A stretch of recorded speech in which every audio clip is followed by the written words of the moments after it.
So the Manton Center is a group of scientists here at Children's Hospital who share a common goal of trying to understand the causes of rare diseases and hopefully come up with a treatment for these things. The full name of the Manton Center is the Manton Center for Orphan Disease Research.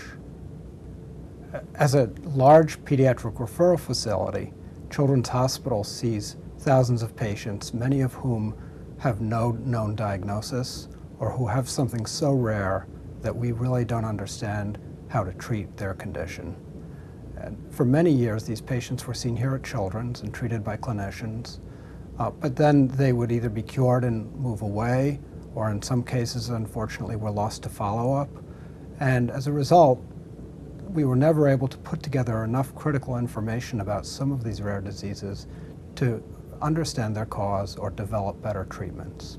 So the real rationale for the Manton Center is to try to group together enough patients over time with conditions that we may not be studying today, but for which we can study in the future if we have the resources and have enough patients.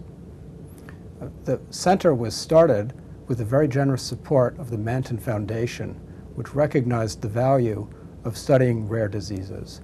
And not only does our progress help patients with the individual diseases we study, but in addition, sometimes things that we discover about a very rare condition may be important for understanding very common conditions. So for example, several years ago here in Boston at Children's Hospital, a new gene called P53 was discovered in some patients with a very rare genetic form of cancer called Li-Fraumeni syndrome. At the time, almost nobody had heard of Li-Fraumeni syndrome. But when the P53 gene was cloned, other researchers started studying it in more common cancers. And since then, it's been discovered that the P53 gene plays a role in large numbers of different cancer conditions. So studying this rare genetic disease actually led to a major advance in our understanding of common cancer. And I can say that's one of the basic rationales behind the approaches we take in the Manton Center.